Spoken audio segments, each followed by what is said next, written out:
right. Welcome, my constant reader friends. So, what am I going to do? We're going to do my top 10 reads of 2021.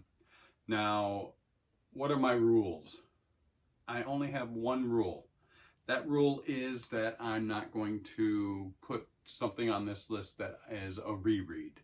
Other than that, there's really no rules. Anything can be on here. From a magazine to, the Bible, actually. Anything that I read this year, I'm just going to give you my top 10 reads of this year. So, let's get started. Very controversial, I'm sure. I'm going to get a lot of pushback from this first one, but it's just pure fun for me. This is Ready Player 2.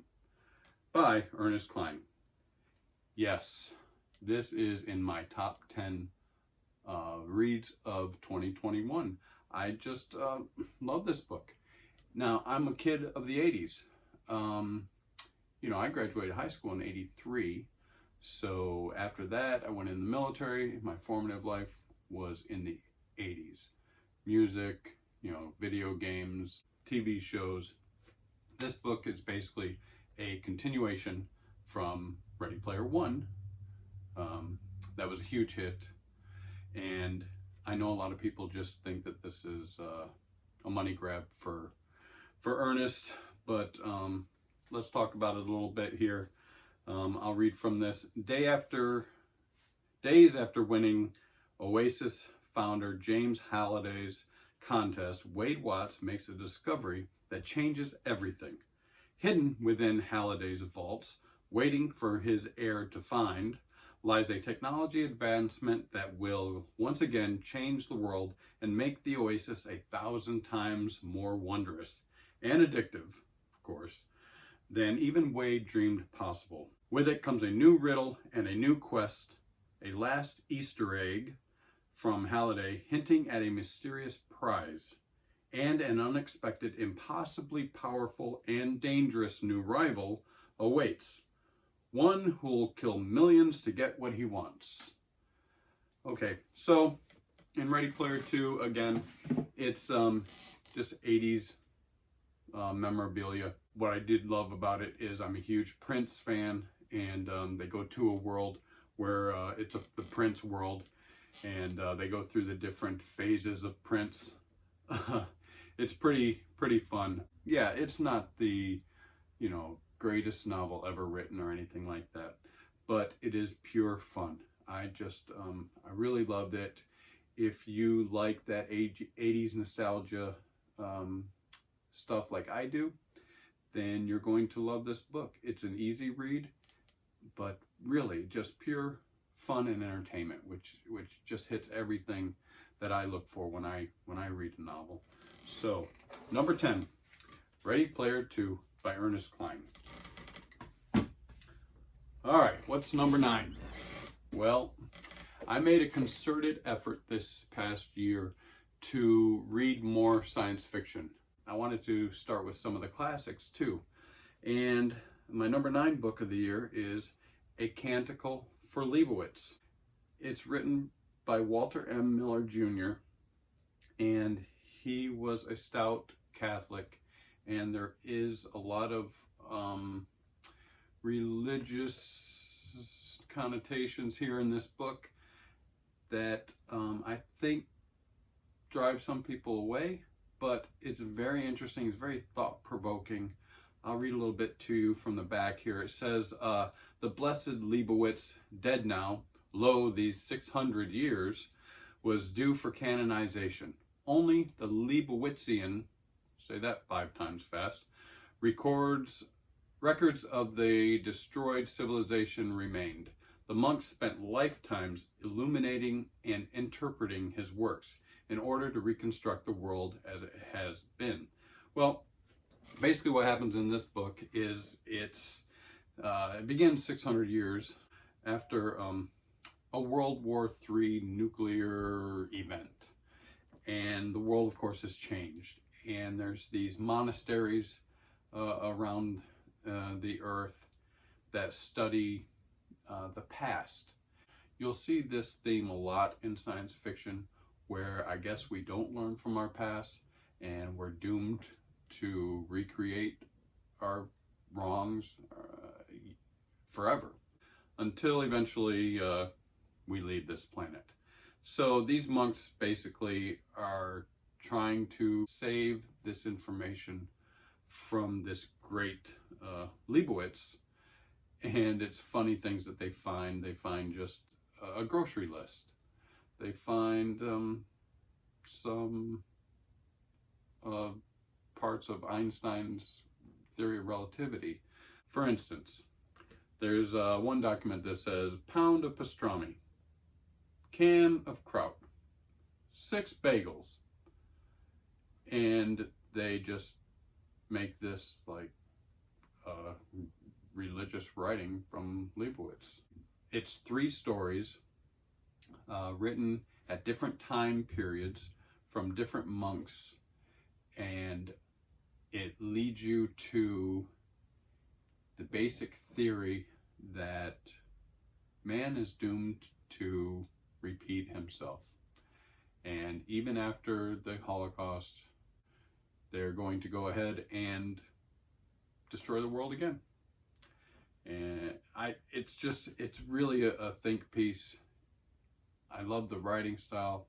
I know that Walter Miller eventually committed suicide, and there is a second novel. I haven't read that yet, but if you want to read some dystopian science fiction that is well written and very thought-provoking, you would like to get your hands on this and read this book. So that's The Canonical for Leibowitz by Walter M. Miller Jr. That is my number 9 novel of the year. Thank you. All right, what do we have next? All right, so I mentioned this before.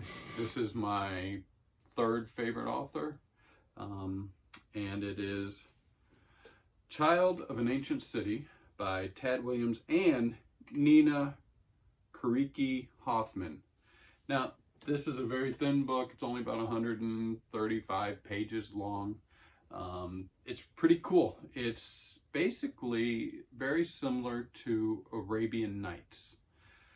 I'll read it to you a little bit from the beginning here. The caravan met disaster in the mountains. Bandits fell upon them by night, scattering their horses, looting and pillaging their cargo. When the survivors gathered together, they salvaged what they could and began the long trek home. Now, what happens is this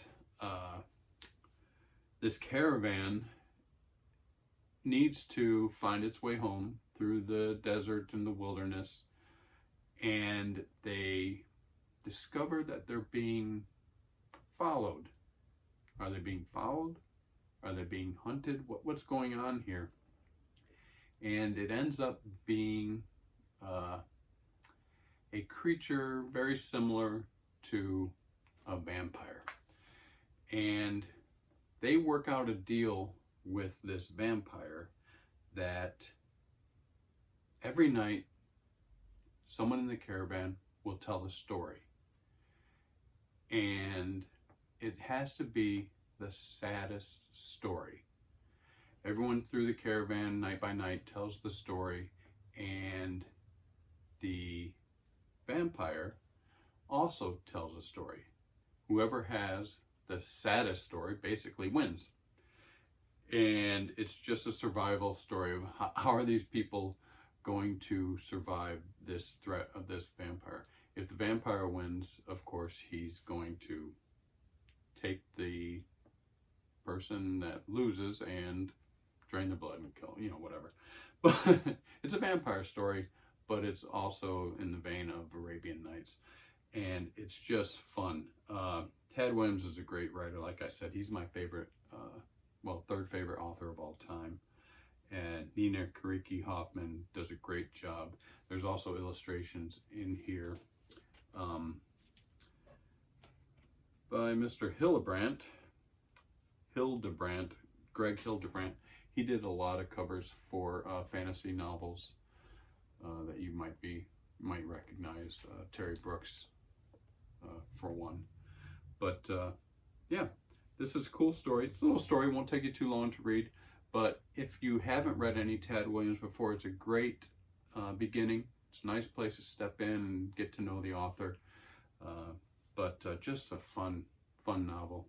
I think you'll be surprised by the ending. All right, that is number 8. Next up, number 7. So again, as I said, I really made an effort to read some more science fiction this year. So, of course, one of the authors that I jumped onto was Philip K. Dick. Now, I've read a lot of Philip K. Dick, so my rule of not putting on here any rereads is why this book is on here. I did do a couple other rereads this year of Philip K. Dick, but I had not read Time Out of Joint. So I got this one. This is a cool novel. I think Philip K. Dick is just a cool writer. Yeah, I guess he really liked his LSD. And but let me read the back of it here for you. Rachel Gum is an ordinary man leading an ordinary suburban life, except that he makes his living by entering a newspaper contest every day and winning every day. But he gradually begins to suspect that his world is an illusion constructed around him for the express purpose of keeping him docile and happy. But if he is right, what is the real world like? And what is he actually doing every day when he thinks he's guessing where the little green man will be next? All right, so I'm not going to give too much away, but basically Rachel is entering these contests every day, found in the newspaper, and every day he wins. And he is getting this notoriety. He lives in a 1950s town, but he doesn't realize that it's fake, that it's actually not 1950. He thinks Eisenhower is still the president. Of course, he is not. It's actually the future, and there's a war going on. I'm not going to tell you too much of who the war is between. You need to read it yourself. But they basically are using him to try, through this contest, to try to determine where the next missile attacks may be. And it just goes from there. You've got to read it. Like Philip K. Dick, it can be out there, but it's very interesting. You're always going to have pleasure when you read Philip K. Dick. So this is Time Out of Joint, and this is number 7 of my best reads of 2021. All right, what's next? Number 6. So this is, I'll just show you, this is Susanna Clark, Pier and Andessie. Beautiful cover. I really like this cover a lot. I'm a huge Susan Clark fan, of course, because of her book, Jonathan Strange and Mr. Norrell, which is this big compared to this little tiny book. It's not very long. It's an easy read, 200 some pages. But let me read a little bit about this one for you. Pier and Andessie's house is no ordinary building. Its rooms are infinite. Its corridors endless. Its walls are lined with thousands upon thousands of statues, each one different from all the others. Within the labyrinth of halls, an ocean is imprisoned. Waves thunder up staircases. Rooms are flooded in an instant. But Pier and Andessie is not afraid. He understands the tides, and he understands the pattern of the labyrinth itself. He lives to explore the house. Now, here's the thing. Pier and Andessie lives alone, but he has a regular visitor. He calls the visitor the Other. And this visitor basically just gives him very little information, but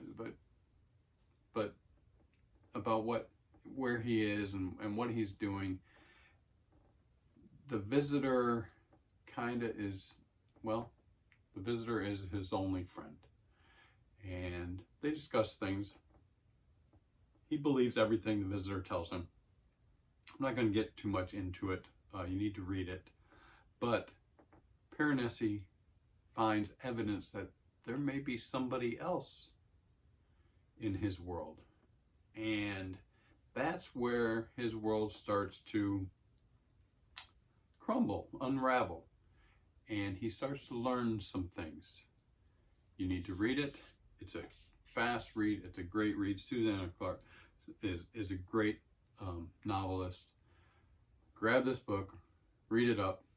You're going to be surprised by the ending. So what's next? Well, hopefully you're a fan of Greek mythology, because Cersei. I like this book a lot. If you're a fan of Greek mythology, which I am, it's basically a kind of a more modernish retelling of Cersei. So let me read a little bit about this one. In the house of Helios, god of the sun and mightiest of the Titans, a daughter is born. But Cersei is a strange child, not powerful like her father, nor viciously alluring like her mother. Turning to the world of mortals for companionship, she discovers that she does possess power, the power of witchcraft, which can transform rivals into monsters and menace the gods themselves. And she does make a mistake with her witchcraft, which causes Zeus to banish her to a deserted island that becomes her home, of course. And she has some adventures along the way, learning to hone and strengthen her witchcraft. And at first, of course, she's super lonely. That changes. She gets some aid. Odysseus, of course, comes and visits her on her island. And she has a child with him, Icarus.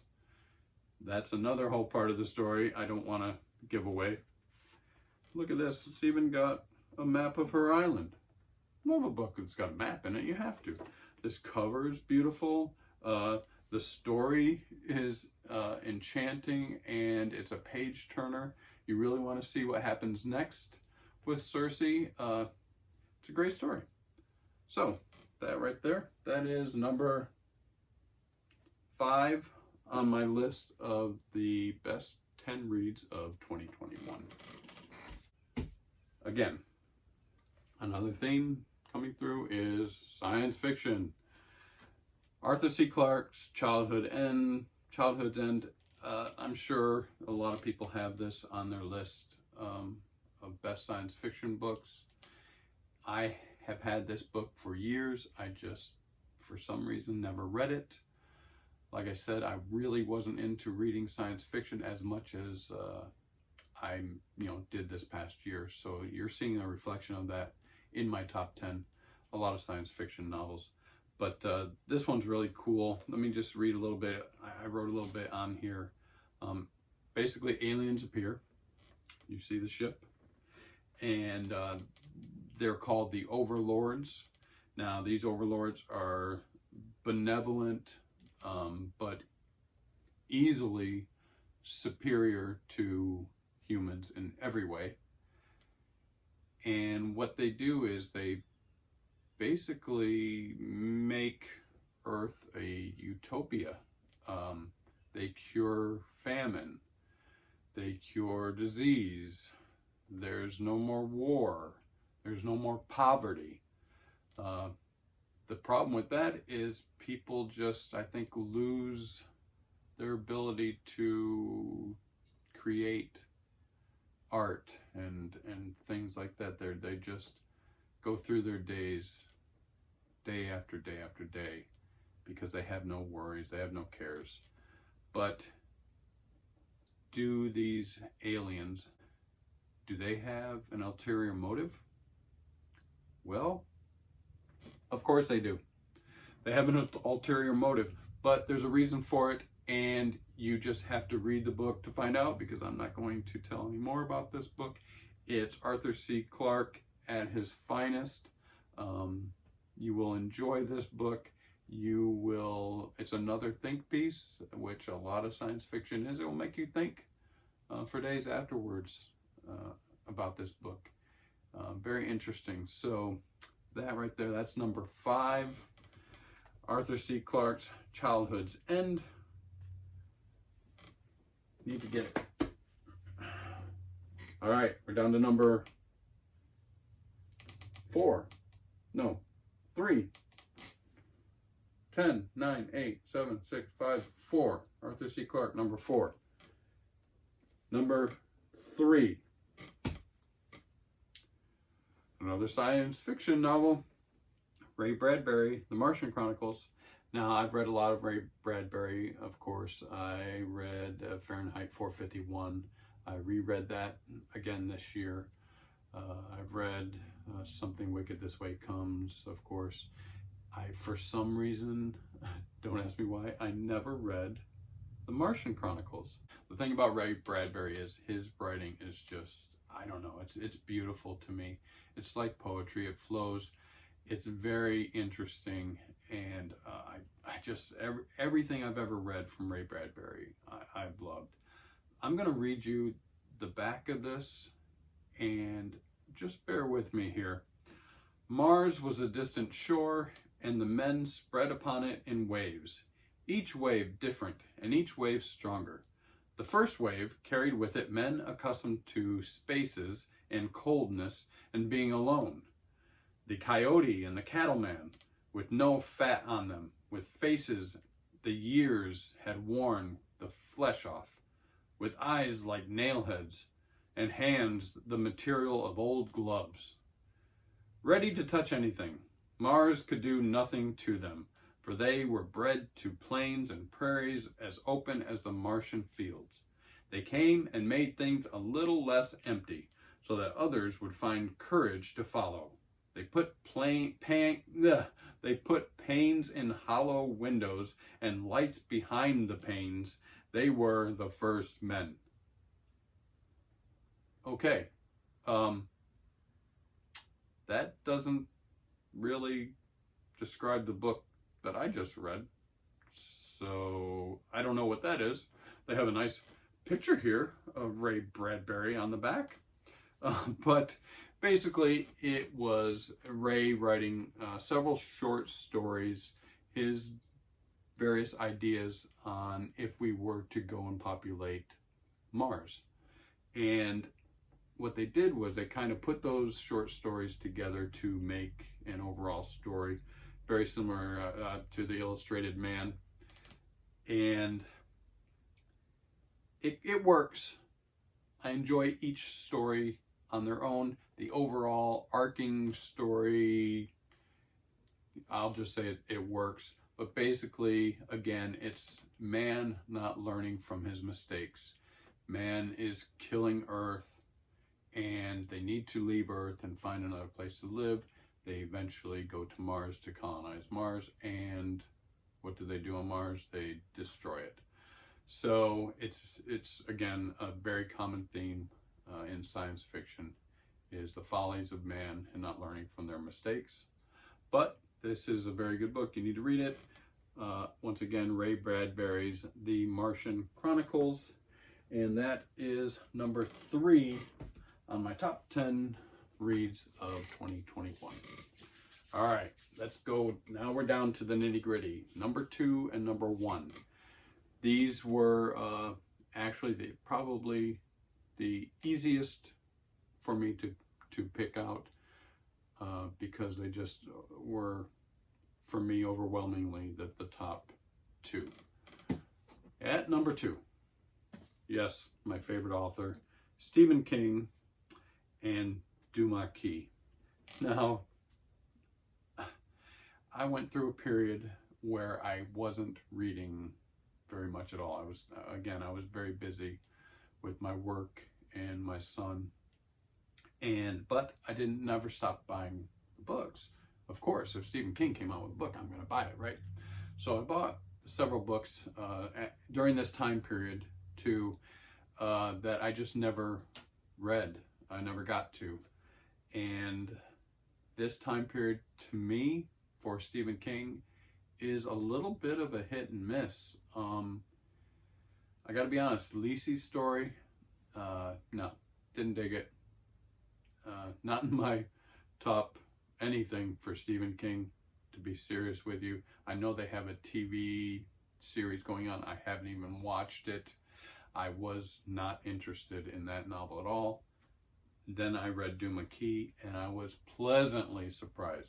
This novel it's awesome. There are some things in here that happen that is very, almost cringeworthy, especially when you come with families and things that happen to families, daughters in particular in this novel. But let me read you a little bit from the cover here. It says, a terrible construction site accident takes Edgar Fremantle's right arm and scrambles his memory and his mind, leaving him with little but rage as he begins the ordeal of rehabilitation. A marriage that produced 2 lovely daughters suddenly ends. Edgar begins to wish he hadn't survived the injuries that could have killed him. He wants out. His psychologist, Dr. Kamen, suggests a geographic cure, a new life distant from the twin cities and the building business Edgar grew from scratch. And Kamen suggests something else. Well, what else? So Edgar basically leaves Minnesota, sells his lucrative business, so he's got plenty of money, and he goes to this mysterious island in Douma Key, and that's where the story takes off. So what happens to Edgar? He starts painting and drawing. Now, he never had an inclination really to be an artist before this, but he starts these drawings and paintings, and I don't want to give you too much information. Where does this inspiration come from? What happens? How does it involve everybody, not only on the island, but his past life, his family? You will find out when you read this book. I was just pleasantly surprised with this. It was not on my radar. I read it, and you see, it's my number 2 novel that I've read this year. This past year, 2021. So if you haven't read this one, if you just, you thought it was a throwaway novel, this is a great one from Stephen King. Really enjoyed it. Alrighty, number 1. Are we all ready? Here we go. This is where you will find out that I'm a fucking liar. Number 1 is 2 novels. You could call me an unreliable narrator because I kept saying 10. Actually, there's 11. I just couldn't separate these. What do I say about these books? First off, check out this one here. I found this version of The Martian by Andy Weir, and this cover is really cool. I love it. It's pretty cool. And of course you have Project Hail Mary. So I read this one first. Of course, it came first, and I just loved it. Let me read a little bit of it for you. 6 days ago, astronaut Mark Watney became one of the first people to walk on Mars. Now he's sure he'll be the first person to die there.